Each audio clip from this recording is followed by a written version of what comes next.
But फिर आपने इतना बोल्ड स्टेप कैसे लिया कि आपको वो स्कूल छोड़ना पड़ा? 16+ ईयर का एक्सपीरियंस आपका उस स्कूल में ही है खाली। एक फैमिली से ज़्यादा हम उनके साथ इंडल्ज हो जाते हैं, तो फिर इतना बोल्ड स्टेप आपने कैसे लिया? मैंने एक कविता लिखी थी जब आपको पता होगा कि जम्मू और कश्मीर में धारा 370 और आर्टिकल 35A जो है वो पहले था यहाँ पे 2000।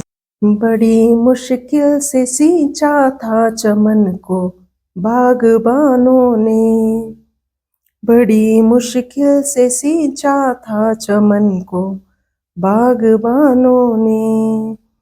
हम अभी एज अ प्रिंसिपल आप दून इंटरनेशनल में काम भी कर रहे हो, उसके साथ साथ भी अभी भी आपकी ये कविता और बुक्स पब्लिकेशन का जो है ये आप अभी भी लिख रहे हो और पब्लिश आपकी कोई नई अपकमिंग प्रोजेक्ट कोई?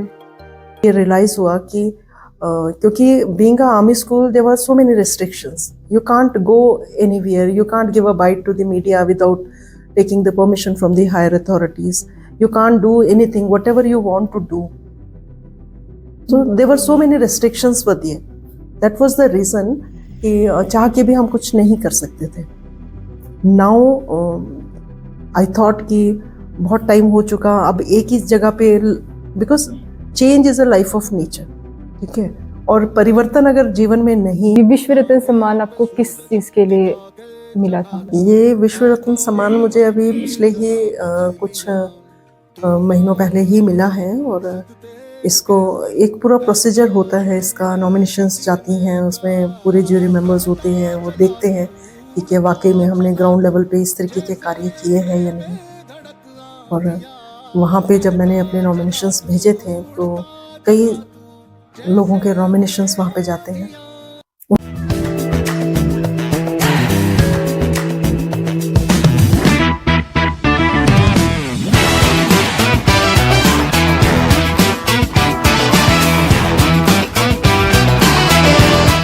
मैम आपने बुक्स भी काफ़ी लिखी हैं, लेकिन ये तो आपके लिए बहुत बड़ी रिस्पॉन्सिबिलिटी थी। आपने एज ए प्रिंसिपल भी काम किया, आपने बुक्स भी लिखी, आपने कविताएं भी लिखी।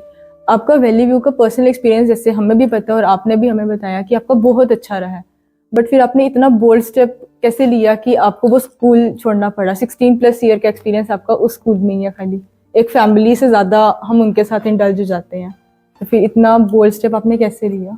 वेल, अगर ये बोल्ड स्टेप ना लिया होता तो आज मैं हिमालयन टॉक शो में नहीं बैठी होती।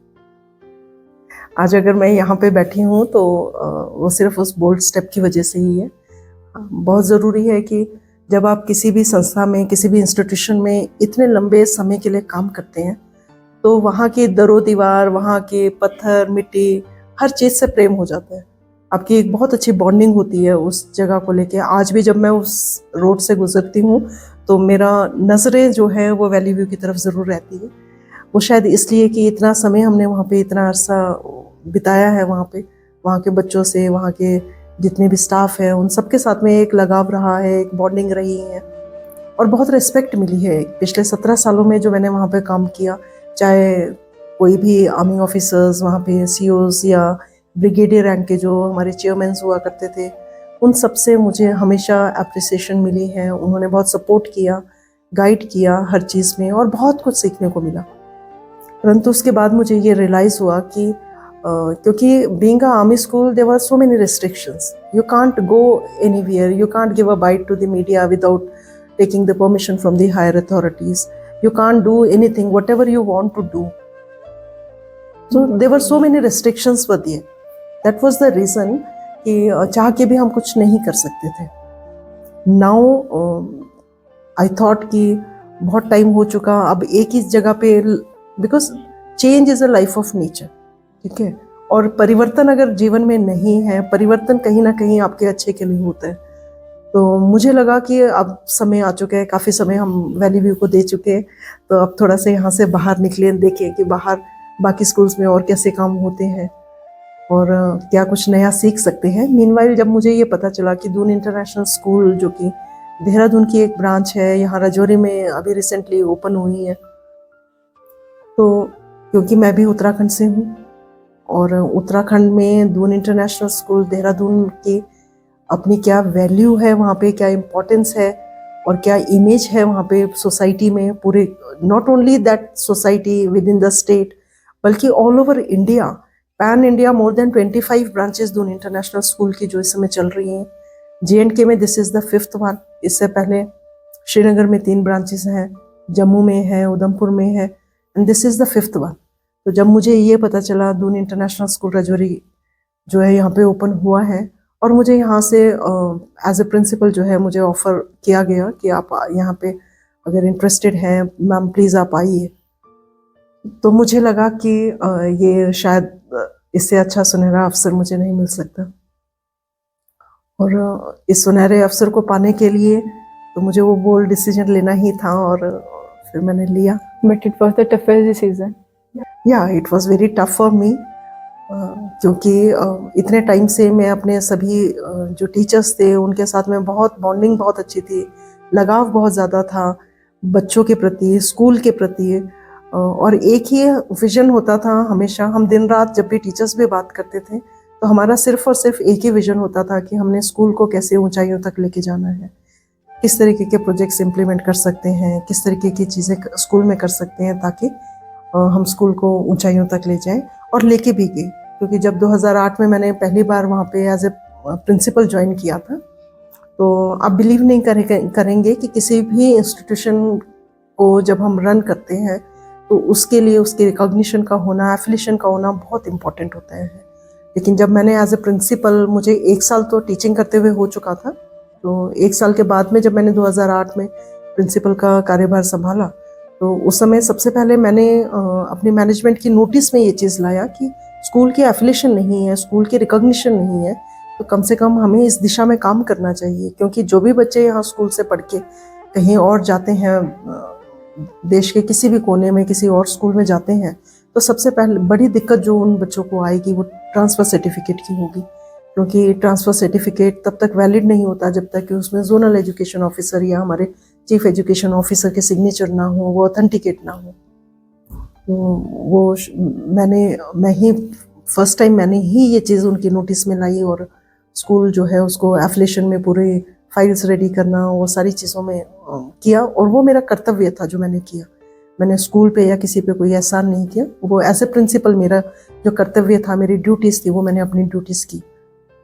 और टफेस्ट तो था कि आपने ज़ीरो से स्कूल को स्टार्ट किया हो, क्योंकि आर्मी एक जहाँ पे भी आर्मी होती है वो वीरान जगह को भी बहुत जन्नत बना देती है, और इंफ्रास्ट्रक्चर डेवलप करना आर्मी के तो बाह्य हाथ का खेल है। आपको पता है कि ये कोई मुश्किल काम नहीं है, लेकिन क्वालिटी एजुकेशन प्रोवाइड करना, ग्राउंड पे रह के काम करना, ये बहुत टफ होता है।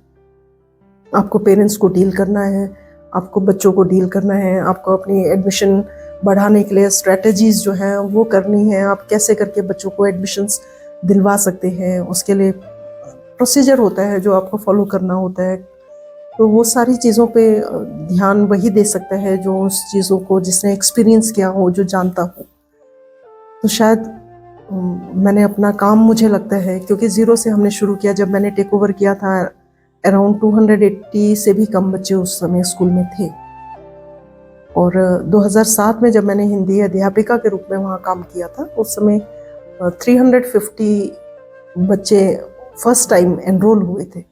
पेरेंट्स बहुत उसके साथ में, होप के साथ में वहाँ बच्चों को एडमिशन करवाया गया था। 350 बच्चे थे, और जब 1 साल के भीतर जबकि मैंने टेक ओवर किया, उस समय 250 से भी कम बच्चे जो है वहाँ पे रह चुके थे।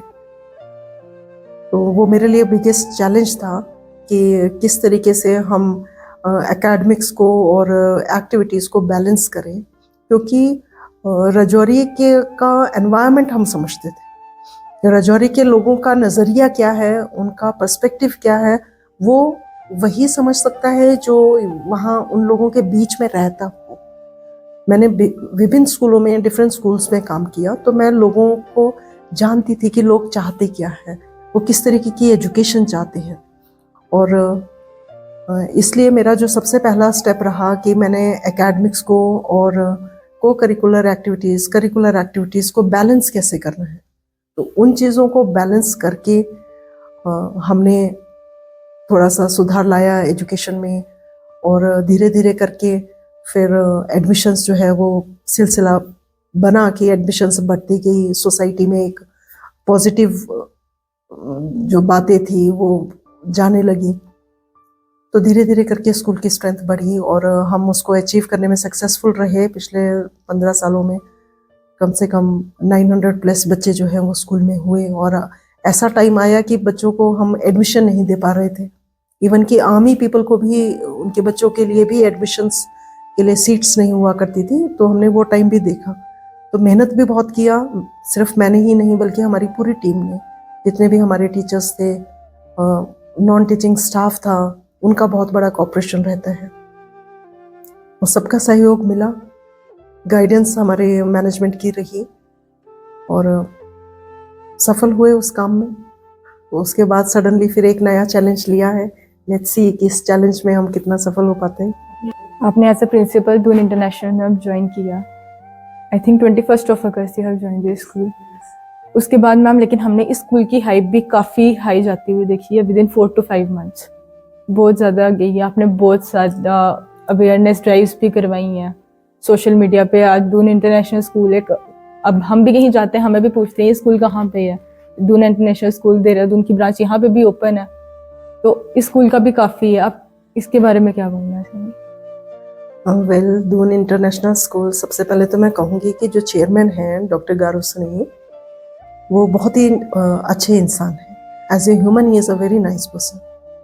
As well as a educator अगर हम देखें, दो उनका ये पैशन वो नहीं है, उनकी लाइन डिफरेंट लाइन है, परंतु उनका जो विजन मैंने देखा है बहुत ही ब्रॉड विजन के साथ में वो आगे बढ़ रहे हैं। और ऐसे विजनरी पीपल के साथ में काम करके मुझे लगता है कि स्कूल को हम एक नई दिशा दे सकते हैं। तो यही एक वजह भी रही कि मैंने ज्वाइन किया। उससे पहले उनका शैमरॉक भी काफ़ी अच्छा चला है। तो मेरी कोशिश यही थी कि यहाँ पे आके थोड़ा सा एनवायरनमेंट को चेंज किया जाए, एक पॉजिटिविटी जो है वो लाई जाए बच्चों में भी, टीचर्स में भी और पेरेंट्स में भी। क्योंकि किसी भी स्कूल को चलाने के लिए कुछ चीज़ें होती हैं, कुछ बिंदुओं पर हमें ध्यान देना होता है। एक तो स्कूल के नॉर्म्स, उनका सख्ती से पालन हो, चाहे वो बच्चे हों, टीचिंग या नॉन टीचिंग स्टाफ हो या पेरेंट्स हों। तो उनमें एक अवेयरनेस लेके आना ये बहुत बड़ी बात होती है। तो मैंने उस दिशा में काम करना शुरू किया। जहाँ जहाँ पे मुझे लगा कि हाँ इस एरिया में हमें काम करने की ज़रूरत है वो किया। स्कूल में एक्टिविटीज़ जो है कंडक्ट करवानी, और इस तरीके की एक्टिविटीज़ जो कि हम सोसाइटी को कोई एक मैसेज दे सकें, एक पॉजिटिव मैसेज दे सकें, जिससे कि हम ना केवल अपने बच्चे तो हमारे सीखेंगे ही, इस तरीके के कार्यक्रम जो हम ऑर्गेनाइज करते हैं उससे बच्चों में तो बहुत बड़ा चेंज आता ही है। क्योंकि यही बच्चे कल के लीडर हैं, यही बच्चे हमारी कंट्री का फ्यूचर है। तो अगर आज हम इन बच्चों को इस प्रकार की अवेयरनेस ड्राइव्स में लेके जाएंगे, इन बच्चों को आज हम चाइल्ड लेबर के बारे में बताएंगे, इन बच्चों को आज अगर चाइल्ड हेल्पलाइन नंबर्स के बारे में क्लास LKG UKG के बच्चों को भी पता है। आज भी मैं इतने दिनों के बाद में भी जब क्लास में गई, मैंने बच्चों से पूछा कि चाइल्ड हेल्पलाइन नंबर क्या होता है, तो उन्होंने मुझे बताया 1098। तो मुझे खुशी हुई कि बच्चों को भी, नर्सरी LKG UKG के बच्चों को भी ये चीज़ें, इस चीज़ों को लेके बच्चे अवेयर हो रहे हैं। तो हमें लगता है कि इस तरीके के कार्यक्रम जो है कहीं ना कहीं बच्चों के लिए तो बेनिफिशियल है ही, साथ साथ जो हमारी सोसाइटी है, एक सोसाइटी में भी बहुत बड़ा रोल प्ले करते हैं। रिसेंटली आपने देखा होगा कि हमने एक ट्रैफिक अवेयरनेस ड्राइव किया था और उस ड्राइव से हमें काफ़ी पॉजिटिव रिस्पॉन्सेस मिले हैं। ट्रैफिक पुलिस की तरफ से हमें काफ़ी कोऑपरेशन जो है उनका मिला है। अभी हम बहुत जल्दी ट्रैफिक पुलिस के साथ मिलकर एक अवेयरनेस के बारे में हमारी बातचीत चल रही है, वो भी हम बहुत जल्द सबके सामने आएगा। और इसके अलावा हमने अभी आपने देखा होगा कि बड़ाल जो इंसिडेंट हुआ है, बड़ाल में कितने सारे 17 से ज़्यादा वहाँ पे डेथ्स हुई हैं बड़ाल में, जिसमें बच्चे भी 11 बच्चे भी जो थे वो उनकी डेथ हुई है। तो उसमें भी हमारे बच्चों ने, हमारे स्कूल के पेरेंट्स ने काफ़ी कोऑपरेट किया और हमने जो एक विंटर क्लोथिंग ड्राइव जो है किया, बच्चे वहाँ पे गए, वहाँ पे जाके बच्चों ने बहुत कुछ सीखा कि हमें सिर्फ अपने लिए नहीं बल्कि अपनी सोसाइटी के लोगों के लिए कुछ करना चाहिए। और जब तक हमारी सोसाइटी जो है अवेयर नहीं होगी तब तक हम कुछ नहीं कर सकते। अभी कल ही की बात है कि हम एक पेरेंट के साथ में डिस्कशन चल रही थी, तो वही बात हम कर रहे थे कि यहाँ पे लोगों को स्वच्छता को लेके, क्लीनिनेस को लेके कोई अवेयरनेस नहीं है। जो जहाँ खाता है वहीं फेंक देता है। राजौरी सिटी में देखो आप, प्रशासन कहाँ तक क्या करेगा। डिस्ट्रिक्ट एडमिनिस्ट्रेशन अपनी तरफ से कितना भी जोर लगा ले, but until and unless the people will not aware about it, we can't do it. हम अपनी सिटी को, अपनी स्टेट को, अपने कंट्री को साफ रख ही नहीं सकते हैं। तो ये छोटी छोटी अवेयरनेस जो है, छोटी छोटी चीज़ों से बड़ी बड़ी चीज़ें होती हैं। तो अगर इन छोटी चीज़ों पे ध्यान नहीं दिया जाएगा तो हम बड़ी चीज़ों को नहीं कर पाएंगे। तो हम वही डिस्कस जो है पेरेंट्स के साथ में, कल मेरी बातचीत चल रही थी तो यही बोल रहे थे कि यहाँ पे जैसे कल ही हमारे स्कूल के बच्चे, हम पिकनिक पे लेके गए थे बच्चों को चिंगस फोर्ट में। बहुत अच्छा वो उसमें पैसा खर्च किया गया है। काफ़ी एरियाज जो है उसको डेवलप भी किया गया, लेकिन मेंटेनेंस की कहीं ना कहीं कमी है।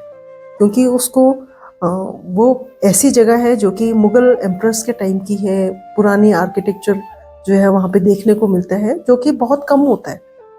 तो हमें ऐसी चीज़ों को संजो कर रखना चाहिए, ऐसी चीज़ों पे ज़्यादा फोकस करना चाहिए, ताकि आने वाले समय में लोग हिस्ट्री को पहचाने, जाने और पढ़ें कि क्या है। तो जितनी भी हमारी हिस्टोरिकल प्लेसेस हैं, कम से कम उनकी ओर हमें फोकस ज़रूर करना चाहिए। और ख़ासकर जब भी कोई लोग वहाँ पे जाएं तो वहाँ पे गंदगी ना फैलाएं। आपने देखा होगा कि आखिर में हमारे सभी बच्चों ने पूरे रैपर्स जो है वो वहाँ से कलेक्ट किए, जो इधर उधर बिखरे पड़े थे उनको इकट्ठा किया और एक जगह पे डाला। तो ये अगर बच्चों में हम अभी ये ग्राउंड लेवल पे ही बच्चों को नहीं सिखाएंगे तो आगे जाके बच्चों में वो स्वच्छता के प्रति, जो हमारे प्रधानमंत्री मोदी जी का सपना भी है, स्वच्छ भारत अभियान। स्वच्छ भारत अभियान चलाया तो जाता है, लेकिन उसमें हम लोग कितना कंट्रीब्यूट करते हैं, लोगों को कितना जागरूक कर पाते हैं और लोग उससे कितना प्रेरित होते हैं, ये सोचने वाली बात है। मैम, अभी एज अ प्रिंसिपल आप यूनिट नेशनल में काम भी कर रहे हो, उसके साथ साथ भी अभी भी आपकी ये कविता और बुक्स पब्लिकेशन का जो है ये आप अभी भी लिख रहे हो और पब्लिश, आपकी कोई नई अपकमिंग प्रोजेक्ट कोई? सी मेरा तीसरी कविता, ये तो दो किताबों की मैंने बात किया है। एक मैंने और बुक थी इश्क के रंग, उस कविता को भी मेरी 2021 में ये कविता किताब जो है वो आई थी, छपी थी। और उसके बाद काफ़ी सारी एंथोलॉजीज रही हैं जिसमें मैंने भागीदारी की है। अंजुली रंग भरी, उसके बाद में क्विल्ड बाय पेट्रियोटिज्म, ये एक देश प्रेम, इसमें कम से कम 50 से 60 कवि जो है उन्होंने अपनी भागीदारी की है इस पुस्तक में, जो कि पूरे देश भर के और विदेशों के कवि भी उसमें सम्मिलित हैं। उसके अलावा दास्ताने बयां और नेह किनारा, ये बहुत अच्छी एंथोलॉजी थी जिसमें मैंने पार्टिसिपेट किया। नवोदय पब्लिकेशंस की तरफ से मासिक पत्रिका आती है, उसमें मेरा सहयोग रहता है। और इसके अलावा और भी कई ऐसी हैं। अभी हाल ही में नारी पे एक पुस्तक जो थी वो प्रकाशित की गई थी नीलम पब्लिकेशंस की तरफ से, नारी पूजिया या भोगिया। तो बहुत ही अच्छा टॉपिक था ये कि नारी पूजिया या भोगिया। आज के इस 21st सेंचुरी में भी नारी के साथ में कितना कुछ गलत होता है। हम आसमान में चांद तारों में जाने की बात करते हैं, लेकिन आज भी अगर देखा जाए तो कहीं ना कहीं नारी जो है उसका उत्पीड़न होता रहता है। तो उस पर भी मैंने एक कविता लिखी थी जो कि इस पुस्तक में संकलित है। और मेरे पिता मेरा स्वाभिमान, इसमें भी मैंने अपने पिता पे एक कविता लिखी थी। अब वो आज इस दुनिया में नहीं है। आज मैं जो कुछ भी हूँ उन्हीं की बदौलत हूँ, उन्हीं से सीखा है। और उन पे मैंने वो कविता लिखी, तो उस पुस्तक में जो है वो प्रकाशित भी हुई। उसके अलावा जो अब मेरी, आपने कहा कि अपकमिंग जो पुस्तक है आने वाली, तो मैं अभी पिछले 1.5-2 साल से इसी पे काम कर रही हूँ। मन की बात का ही 51 से लेके 100 तक के जो एपिसोड्स हुए हैं उनका एक संकलन जो है मैं कर रही हूँ, और वो कुछ महीनों में ही प्रकाशित होने वाली है। मैम, जैसे हमने देखा कि आपको बहुत सारे अवार्ड्स मिले हैं। आपने हिंदी पोइट भी हो, आप एक बुक भी आपकी काफ़ी पब्लिश हुई है, आपने एज अ प्रिंसिपल भी वर्क किया। आपको स्टेट या डिस्ट्रिक्ट लेवल पे कभी इस चीज़ के लिए ऑनर किया गया? मुझे शिक्षा के क्षेत्र में सराहनीय कार्य करने के लिए काफ़ी सारे अवार्ड्स मिले हैं, ये सही है। सरला चोपड़ा मेमोरियल अवार्ड जो है, बेस्ट टीचर अवार्ड जो है वो मुझे मिला है। इसके अलावा साइंस ओलंपियाड फाउंडेशन के द्वारा बेस्ट डिस्ट्रिक्ट प्रिंसिपल अवार्ड भी मुझे मिला है और मैं इसके लिए थैंक्स करना चाहूँगी अलमाइटी को। और बाकी टॉप 100 एजुकेटर अवार्ड भी मुझे मिला है। वुमेन आइकॉनिक अवार्ड जो है वो भी ये मेरा खुशकिस्मती थी कि मुझे उससे भी नवाजा गया। और साहित्यिक क्षेत्र की अगर मैं बात करूं तो साहित्य के क्षेत्र में भी अच्छा काम करने के लिए मेरी पुस्तक जीवन एक संघर्ष को क्रिटिक स्पेस जर्नल्स की तरफ से बेस्ट ऑथर अवार्ड से भी मुझे नवाजा गया है। इसके अलावा भी कई नवोदय पब्लिकेशंस की तरफ से एक साहित्य का सम्मान जो है वो भी दिया गया। मैम आपको एक विश्व रत्न सम्मान भी मिला और यहाँ पे हम एक देख रहे हैं बेटी बचाओ बेटी पढ़ाओ, उसके लिए भी आपको एक अवार्ड मिला। ये विश्व रत्न सम्मान आपको किस चीज़ के लिए मिला था? ये विश्व रत्न सम्मान मुझे अभी पिछले ही कुछ महीनों पहले ही मिला है और इसको एक पूरा प्रोसीजर होता है, इसका नॉमिनेशंस जाती हैं, उसमें पूरे ज्यूरी मेंबर्स होते हैं, वो देखते हैं कि क्या वाकई में हमने ग्राउंड लेवल पे इस तरीके के कार्य किए हैं या नहीं। और वहाँ पे जब मैंने अपने नॉमिनेशंस भेजे थे तो कई लोगों के नॉमिनेशंस वहाँ पे जाते हैं, उनमें से मैं लकी रही कि मुझे ये सम्मान मिला। और ये मुझे शिक्षा के क्षेत्र में बेहतरीन काम करने के लिए, जो मैं पिछले कई सालों से अनवरत शिक्षा के क्षेत्र में अपनी सेवाएं दे रही हूँ, वो भी निस्वार्थ भाव से, क्योंकि कभी भी मैंने पैसे को लेकर कॉम्प्रोमाइज़ नहीं किया, पैसे के लिए कभी काम नहीं किया। मेरा एक उद्देश्य रहता था कि जहाँ पे भी मैं काम करूँ, चाहे एज ए शिक्षक के रूप में काम करूँ, शिक्षिका के रूप में या फिर प्रधानाचार्य के रूप में काम करूँ, मैं हमेशा अपना बेहतर देने की कोशिश करती रही और किया भी। उसी की वजह से ये मुझे सम्मान दिया गया। और एक और मुझे सम्मान जो कि भारत सरकार मिनिस्ट्री ऑफ कल्चर की तरफ से दिया गया, जो लोरी राइटिंग कंपटीशन एक पूरे ऑल इंडिया लेवल पे, नेशनल लेवल पे इसको पोइट्री कंपटीशन का ऑर्गेनाइज किया मिनिस्ट्री ऑफ कल्चर ने। उसमें भी मुझे डिस्ट्रिक्ट लेवल पे सेकंड प्राइज़ जो है मुझे मिला और 5,000 रुपये कैश प्राइज़ भी मुझे उसमें मिला। तो मैं बहुत खुशकिस्मत हूँ। और ख़ासकर भारत सरकार जो कि एक बहुत ही अच्छा काम कर रही है, जो जितने भी युवा है, यूथ हैं, उनको आगे लाने के लिए, प्रमोट करने के लिए वो समय समय पर इस तरीके के कॉम्पिटिशन्स करते रहते हैं। तो मुझे लगता है कि जितने भी युवा हैं या जो यूथ है, उनको इस चीज़ में बढ़ चढ़ कर आगे आना चाहिए और भारत सरकार बहुत कुछ कर रही है उनके लिए। कभी वो रील मेकिंग कॉम्पिटिशन्स जो है वो भी ऑर्गेनाइज किए जाते हैं, जो नेशनल लेवल पे होते हैं। तो जितने भी यूथ हैं उनको भारत सरकार की जो वेबसाइट है उस पर देखना चाहिए कि कौन कौन से कार्यक्रम हो रहे हैं, किस किस में वो पार्टिसिपेट करते हैं। क्विज कॉम्पिटिशन्स बहुत सारे हैं जिससे कि वो अपना नॉलेज बढ़ा सकते हैं। तो उसी के मद्देनज़र मैंने भी उस कंपटीशन में पार्टिसिपेट किया और मुझे डिस्ट्रिक्ट पे सेकंड प्राइज़ मिला। और उसके अलावा भी बहुत सारे ऐसे सम्मान हैं जो मुझे दिए गए। एक ये मधुबन पब्लिकेशंस की तरफ से भी मुझे सम्मानित किया गया था 5 सितंबर के दिन। लेकिन आपने कहा डिस्ट्रिक्ट एडमिनिस्ट्रेशन की तरफ से कोई सम्मान, तो अभी तक तो मुझे डिस्ट्रिक्ट एडमिनिस्ट्रेशन की तरफ से, सिविल एडमिनिस्ट्रेशन की तरफ से इस तरीके का कोई ऐसा सम्मान नहीं। राजौरी डिस्ट्रिक्ट में आपको कोई सम्मान नहीं मिला। हम एक्चुअली यहाँ पे प्लेटफॉर्म भी नहीं है इसको लेके, बट हम अपने चैनल के थ्रू रिक्वेस्ट करते हैं डिस्ट्रिक्ट एडमिनिस्ट्रेशन को कि ऐसा एक प्लेटफॉर्म प्रोवाइड करें जिससे हमारा जो यहाँ राजौरी का इतना हिडन टैलेंट है वो सामने आए, क्योंकि कुछ बंदे डीमोटिवेट होके इससे फ्रंट पे आके काम ही नहीं कर पा रहे हैं। तो इनके लिए एक प्लेटफॉर्म होना चाहिए। ये एक स्पेशल रिक्वेस्ट है हमारे चैनल की तरफ से। नहीं, आपका बहुत बहुत धन्यवाद कि आप इस तरीके की चीज़ों को सामने लेके आ रहे हैं और यहाँ के जितने भी हिडन टैलेंट्स हैं उनको आप कवर कर रहे हैं। और जैसे कि आपका शो का नाम ही है the Himalayan talk show the reality uncovered, तो ये बहुत बड़ा आपने बीड़ा उठाया है और इसमें बहुत ही सराहनीय कार्य आप कर रहे हैं। मेरी आपके चैनल को और आप सबको बहुत बहुत, आपकी पूरी टीम को बहुत बहुत शुभकामनाएं हैं और धन्यवाद भी देती हूँ। मैम आपने अभी बोला कि मैं थैंक करती हूँ ऑलमाइटी को। मैम हम जब भी कोई अच्छा काम करते हैं हम उससे पहले भगवान का या अल्लाह का अगर हम देखें तो नाम लेते ही हैं, तो आपका गॉड को लेके, आपके स्पिरिचुअल लाइन को लेके आपके क्या बिलीव्स हैं? देखिए, हम सनातन धर्म जो है वो हमारा है सबका ही। और धर्म तो एक ही है, सनातन धर्म। मज़हब बहुत सारे हैं, तो चाहे वो किसी भी मज़हब का हो, धर्म का हो, जात पात का हो, सभी ईश्वर में, अल्लाह में, वाहिगुरु जी में या जीसस क्राइस्ट में विश्वास रखते हैं। मैं भी रखती हूँ।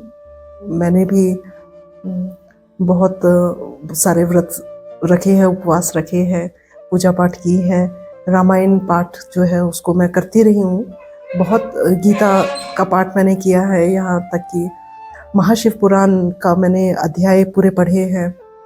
और मुझे जितने भी हमारे जो ग्रंथ रहे हैं उनको मैंने पढ़ा है। तो मुझे लगता है कि जब तक आप अपने धर्म को लेकर प्रतिबद्ध नहीं हैं, आपको अपने धर्म की जानकारी नहीं है, आप अपने धर्म को नहीं जानते, आप एक अच्छे इंसान नहीं बन पाते। आप एक हम कहें तो, क्योंकि ईश्वर जो है वो सबसे बड़ा है। कोई ना कोई ऐसी शक्ति, सर्व शक्ति है जो पूरे विश्व को चला रही है। तो हमें उस ईश्वर का धन्यवाद ज़रूर करना चाहिए। और मुझे लगता है कि हर एक बच्चा, चाहे वो किसी भी धर्म का हो या किसी भी मज़हब का हो, किसी भी प्रांत का हो, ये माता पिता को चाहिए कि वो बचपन से ही बच्चों को अपने धर्म के प्रति, अपने धर्म के बारे में बताएं और उनमें वो सीख लेके आए बच्चों में कि बच्चे अपने धर्म का पालन करें। तो ये बहुत ज़रूरी है कि बच्चों को इस ओर लेके आना, क्योंकि आजकल मॉडर्नाइजेशन का ज़माना है। आपने देखा होगा कि वेस्टर्न कल्चर को अपना रहे हैं अपने धर्म संस्कृति को छोड़कर। तो मुझे लगता है कि हमारी धर्म संस्कृति जो है, हमें उसको कभी छोड़ना नहीं चाहिए, क्योंकि अगर हम जड़ से कट जाएंगे तो हम एक वृक्ष जो है, बड़ा वृक्ष तभी फलता फूलता है जब वो जड़ रहता है, जड़ समेत। और जड़ ही नहीं होंगी तो वो वृक्ष जो है वो ढह जाएगा। तो इसलिए हमारी जड़ें जो है, हमारा धर्म है, हमारी संस्कृति है, हमारा कल्चर है। हमें अपनी संस्कृति से जुड़े रहना चाहिए, हमें अपने धर्म से जुड़े रहना चाहिए। उसके लिए हर एक माता पिता को बच्चों में वो वैल्यूज़ जो है डालनी चाहिए बचपन से ही। हम, आप as a renowned educationist, as a renowned principal, आप क्या मैसेज देना चाहते हैं हमारी आज के पेरेंट्स को, स्टूडेंट्स को? आपका क्या मैसेज है उनके लिए? ओके, एज अ प्रिंसिपल होने के नाते मैं जितने भी यूथ हैं आज के या स्टूडेंट्स हैं, उनको, मैं स्टूडेंट कम्युनिटी को यही मैसेज देना चाहती हूँ कि एक तो वो फोकस्ड रहे अपनी स्टडी की ओर। सेकेंडली, बच्चे आजकल मोबाइल को लेके बहुत एडिक्ट है। तो मोबाइल एडिक्शन कहीं ना कहीं बच्चों के लिए ठीक नहीं है। यस, मोबाइल से आप इंफॉर्मेशन कलेक्ट कर सकते हो, अपनी स्टडीज़ के लिए उसको इस्तेमाल कर सकते हो, आपको बहुत सारी इंफॉर्मेशंस आपकी स्टडी रिलेटेड उससे मिल जाती हैं। बट जब ज़रूरत ना हो तो मोबाइल को यूज़ ना करें, क्योंकि बहुत ज़्यादा मोबाइल एडिक्शन से आज का जो यूथ है वो गलत डायरेक्शंस की ओर भी जा रहा है। सेकेंडली, मेरा पेरेंट्स को ये मैसेज रहेगा कि जैसे मैंने यहाँ रजौरी में देखा है कि पेरेंट्स कहीं ना कहीं ये माइंड में थिंकिंग रहती है कि बच्चा स्कूल में जाएगा, स्कूल में जाके डिसिप्लिन सीखेगा, स्कूल में जाके ही बच्चा मॉरल वैल्यूज़ जो है बच्चे में आएंगे। जबकि मेरा ये मानना है कि बच्चे को बर्थ से ही बच्चे में हमें वो चीज़ें एज ए पेरेंट जो है इनकलकेट करना चाहिए, चाहे वो मॉरल वैल्यूज़ हो, डिसिप्लिन हो। Until and unless as a parent हम बच्चे में वो मॉरल वैल्यूज़ नहीं इनकलकेट करते हैं तो हम स्कूल से बहुत ज़्यादा एक्सपेक्ट नहीं कर सकते, क्योंकि सबसे पहला जो स्कूल होता है बच्चे का वो तो घर ही होता है। घर से ही बच्चा सीख के स्कूल में आता है। हम चाहे as a teacher, as a educationist हम कितनी भी कोशिश कर लें, बट बच्चा जब घर पे जो चीज़ें देखता है वो ज़्यादा सीखते हैं। तो इसलिए मैं पेरेंट्स को ये मेरा मैसेज रहेगा कि ये जो स्टेज होती है, स्पेशली जो किंडरगार्टन की हमारी 2+ से लेकर के 5 ईयर्स तक की या 6 ईयर तक की जो स्टेज होती है, ये एक फाउंडेशनल स्टेज होती है। इस समय हम बच्चे को जो कुछ भी सिखाएंगे, बच्चा उसको बहुत जल्दी पिकअप कर लेता है और बच्चे का जो माइंड होता है वो भी ग्रो करता है बहुत। ये जो पीरियड होता है, इस पीरियड में तो 12 साल तक के बच्चों का माइंड ग्रो होता रहता है। उसके लिए पेरेंट्स को ये चाहिए कि उनको वो सारी चीज़ें बच्चों में घर से ही सिखाना वो शुरू करें, तभी जाके बच्चा जो है एक डिसिप्लिन बच्चा बनता है, एक बच्चा जो कि वैल्यूज़ जिसमें होती हैं, और मॉरल वैल्यूज़ बहुत इम्पॉर्टेंट है। आप एक एजुकेटेड पर्सन हो सकते हैं बट एक मॉरल वैल्यूज़ नहीं है। एक अच्छा ह्यूमन बनने के लिए आपको मॉरल वैल्यूज़ की ज़रूरत है। तो इसलिए मेरा सभी पेरेंट्स को ये मैसेज रहेगा कि बच्चों में मॉरल वैल्यूज़ जो हैं वो बच्चों को डालें, सिखाएं, और बच्चों के सामने कभी भी झूठ ना बोलें, क्योंकि मैंने अक्सर देखा है कि जब पेरेंट्स खुद जो है बच्चों के सामने झूठ बोलते हैं कि मैं घर पे नहीं हूँ, और बच्चा सुन रहा होता है ये चीज़, तो कहीं ना कहीं बच्चे के दिमाग में वो बात आती है। आज वो अपने पेरेंट्स को सामने झूठ बोलते हुए देख रहे हैं, कल को वही बच्चा जब बड़ा होगा तो वो भी झूठ बोलना ही सीखेगा। तो इसलिए बच्चों के सामने कोई भी किसी भी तरीके से, चाहे कोई भी मैटर हो, ऑफिस का मैटर हो या घर का कोई प्रॉब्लम हो, बच्चे के सामने कभी भी रिएक्ट ना किया करें, क्योंकि बच्चा कहीं ना कहीं उन चीज़ों को सीख रहा होता है। तो ये मेरा मैसेज सभी पेरेंट्स को रहेगा कि ये एक, और दूसरा यहाँ पे एक चीज़ और मैंने देखी है कि जहाँ एक बच्चा जाता है और भी पेरेंट्स जो हैं उसके पीछे भागते हुए चले जाते हैं कि उन्होंने, मेरे पड़ोसी ने बच्चे को वहाँ किया है, मुझे भी करना चाहिए। तो मुझे लगता है कि स्कूल बहुत इम्पोर्टेंट रोल प्ले करता है किसी भी बच्चे की एजुकेशन में, और एक बच्चे की ओवरऑल डेवलपमेंट जो होती है उसमें स्कूल का बहुत क्रुशियल रोल रहता है। तो पेरेंट्स को ये देखना चाहिए कि बच्चे को स्कूल में एडमिशन करवाने से पहले ये देखना चाहिए कि स्कूल का स्टाफ कैसा है, टीचर्स कैसे हैं, स्कूल का एनवायरनमेंट कैसा है, क्या स्कूल में एनवायरनमेंट, पॉजिटिव एनवायरनमेंट स्कूल में है या नहीं है, और ख़ासकर जो स्कूल एडमिनिस्ट्रेशन है वो कैसे है। अगर आपके टीचर्स अच्छे हैं, स्कूल एडमिनिस्ट्रेशन अच्छा नहीं है, कोऑपरेटिव नहीं है, सपोर्टिव नहीं है, विजन नहीं है एडमिनिस्ट्रेशन का, तो कहीं ना कहीं बच्चा हमारा किसी ना किसी फील्ड में लैक ज़रूर करेगा। तो पेरेंट्स को जब भी बच्चे का एडमिशन करवाए इन चीज़ों को ध्यान में रखना चाहिए कि क्या मैं जिस स्कूल में अपने बच्चे का एडमिशन करवा रहा हूँ या करवा रही हूँ, वहाँ के टीचर्स जो है वो बच्चों के साथ में बहुत प्यार से बात करते हैं या नहीं, क्या टीचर्स एजुकेटेड है या नहीं है, या फिर जो पूरे स्कूल को रन करते हैं, जो रिस्पॉन्सिबल होते हैं स्कूल के प्रिंसिपल्स, क्या वो प्रिंसिपल हमारे बच्चों की ओवरऑल डेवलपमेंट एंड ग्रोथ के लिए कुछ विजन को लेके चल रहे हैं या नहीं। इस तरीके की एक्टिविटीज स्कूल में हो रही हैं जो जिससे बच्चे का ओवरऑल डेवलपमेंट हो, बच्चे की लर्निंग स्किल्स जो है डेवलप हो, बच्चे की लिसनिंग स्किल्स डेवलप हो, बच्चे की कम्युनिकेशन स्किल्स डेवलप हो, और बच्चा एक ऐसा पर्सन बन के निकले जो कि कल को न केवल अपनी सोसाइटी का बल्कि अपनी स्टेट का, अपनी कंट्री का नाम रोशन करे। तो मेरा पेरेंट्स को यही मैसेज रहेगा कि right from the grass root, छोटे से ही बच्चे को ये ना समझें कि बच्चा छोटा है, अभी उसका बहुत टाइम है, सीख लेगा। सीखने की एज ही यही होती है। आज जो बच्चा 3 साल की एज में सीखेगा वही बच्चा आगे जाके भी करेगा। तो इसलिए बच्चे को एक सही डायरेक्शन देने के लिए पेरेंट्स को अवेयर होना बहुत ज़रूरी है। आई थिंक ये मैसेज पेरेंट्स के लिए काफ़ी इंफॉर्मेटिव होगा। मैम, आप अब इस एक्सक्लूसिव पॉडकास्ट को एंड करने से पहले मेरी आपसे एक रिक्वेस्ट है, आप अपनी एक कविता हमें सुनाएं जो आपके खुद के दिल के बहुत करीब हो। ओके, ऐसी कविता मैंने एक कविता लिखी थी जब, आपको पता होगा कि जम्मू और कश्मीर में धारा 370 और आर्टिकल 35A जो है वो पहले था यहाँ पे। 2019 में ही ये धारा भी टूटी है, आर्टिकल 35A का भी तोड़ा गया है। उससे पहले जो यहाँ के जम्मू और कश्मीर के हालात थे उससे आप और पूरे जम्मू कश्मीर के लोग जो हैं वो पूरी तरह से वाकिफ़ हैं। तो श्रीनगर में आए दिन पत्थरबाजी हुआ करती थी, और किस तरीके से जो यूथ था, यहाँ का युवा जो था वो भी पत्थरबाजी में इन्वॉल्व था। उन दिनों खबरों में ये अक्सर आया करता था।